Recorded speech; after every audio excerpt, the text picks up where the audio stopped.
Assalamualaikum warahmatullahi wabarakatuh. Dengan saya Rara Anggraini NPM 50210773 berasal dari kelas 4C PGSD dengan mata kuliah Telaah Kurikulum. Di sini saya memenuhi tugas dari dosen Cahyo Dwi Andita Magister Pendidikan dengan materi elemen kurikulum 2003, kurikulum darurat dan kurikulum merdeka.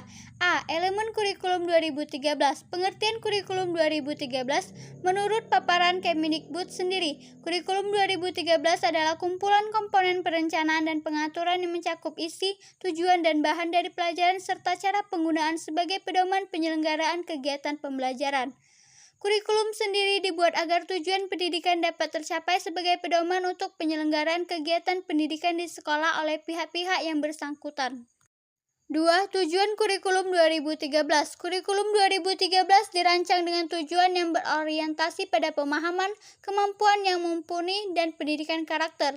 Kurikulum ini dimaksudkan untuk meningkatkan pemahaman siswa terhadap materi yang disampaikan, aktif berpartisipasi dalam kegiatan pembelajaran baik melalui diskusi maupun presentasi, di samping memiliki sopan santun disiplin yang tinggi.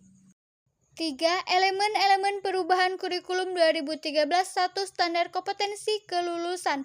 Dalam kompetensi lulusan terdapat perubahan secara kultural holistik yang didukung oleh semua materi atau mapel terintegrasi secara vertikal maupun horizontal, sehingga output lulusan tidak hanya sekedar mumpuni dalam bidang keilmuannya saja, melainkan perkembangan kemampuan secara praktek juga mengalami peningkatan. 2. Standar isi. Perubahan pada materi pembelajaran dikembangkan sesuai dengan basis kompetensi sehingga dapat memenuhi aspek kesesuaian dan kecukupan. Selain itu, standar isi di dalam kurikulum 2013 diharapkan mampu mengakomodasi ragam konten lokal, nasional maupun internasional.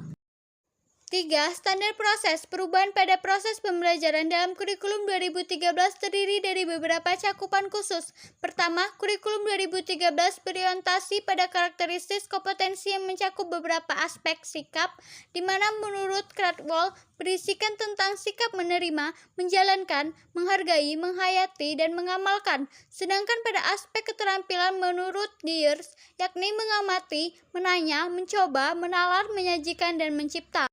4. Standar penilaian. Untuk mempercepat perkembangan para peserta didik, sistem penilaian pada kurikulum 21 juga dikembangkan. Ini sesuai dengan harapan pada sistem penilaian kurikulum 2013 yang tertuang dalam Permendikbud nomor 66 tahun 2013, di mana terdapat kewajiban antara guru dan satuan pendidikan untuk mengevaluasi hasil belajar siswa secara menyeluruh, komprehensif, kompleks, valid, dan dapat dipertanggungjawabkan. B. Elemen kurikulum darurat. Kurikulum darurat pada masa pandemi COVID-19 memiliki fleksibilitas yang tinggi sehingga lembaga memiliki keleluasan dalam mengembangkan struktur kurikulum, kegiatan belajar dan media pembelajaran dengan memenuhi aturan protokol kesehatan. Model dan media pembelajaran yang digunakan pada saat pandemi COVID-19 sangat beragam sebagai solusi dalam pelaksanaan pembelajaran. Struktur kurikulum sampai ke tahap penilaian. 1. Struktur kurikulum di masa darurat mereduksi dari kurikulum 2013 menyangkut jumlah jam mata pelajaran dan durasi waktu. 2. Pengembangan materi pelajaran di masa darurat dapat dipilih oleh guru materi pelajaran mana yang akan menjadi prioritas dalam pembelajaran. 3. Model dan metode pembelajaran dipilih oleh guru disesuaikan dengan kondisi darurat yang memungkinkan dapat mencapai tujuan pembelajaran. 4. Media dan sumber belajar dapat menggunakan sumber dan media apapun yang memang disesuaikan dengan kondisi darurat. 5. Perencanaan pembelajaran atau RPP harus disusun oleh guru. 6. Kegiatan pembelajaran harus memperhatikan berbagai aspek dan regulasi, salah satunya yaitu SKB 4 Menteri. Menteri Pendidikan, Menteri Agama, Menteri Kesehatan, dan Menteri Dalam Negeri. 7. Bentuk penilaian hasil belajar pada masa darurat. Ini disesuaikan dengan kondisi infrastruktur mendukung masing-masing lembaga pendidikan. C.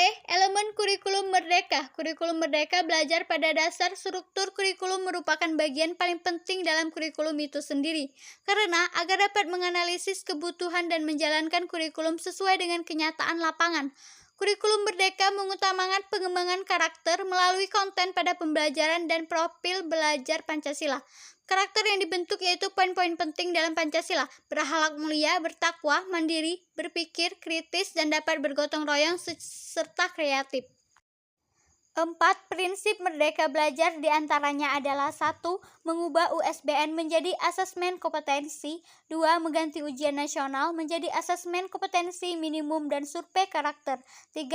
Meminimaliskan rencana pelaksanaan pembelajaran atau RPP. 4. Peraturan penerimaan peserta didik baru atau PPDB, yaitu zonasi.